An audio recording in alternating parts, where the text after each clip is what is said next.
So, ngayon ay January 18 at check natin yung mga BP natin na sinalang, no? Pag sinabing sinalang ay yun yung pinair or kasi ngayong panahon na to na malamig ay breeding seasons ng mga reptiles. So, yun, no?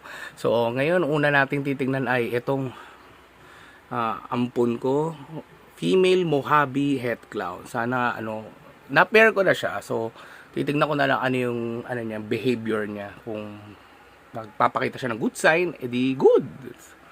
So, tignan na natin siya. Buksan na natin.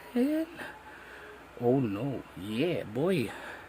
So, nakikita nyo ngayon mga kachilak, susog ko lang muna. Nakikita nyo dito na parang nakalublob siya dun sa inuman ng tubig or yung water dish, no?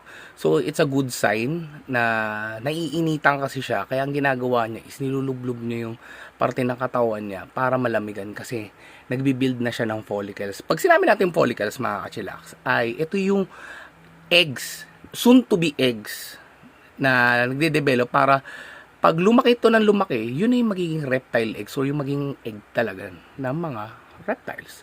So, yun nakikita nyo dito mga kachilak. So, parang hindi ko pa, ayoko mag-assume kasi masakit umasa. Pero, ito, it's a good sign.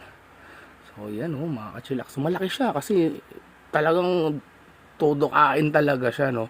And sa susunod na mga content ko, mga kachilaks, bibigyan ko kayo ng tip kung paano mag-breed ng ball pythons. So, hanggang dito na lang. Peace. Ang ganda, no? Astag.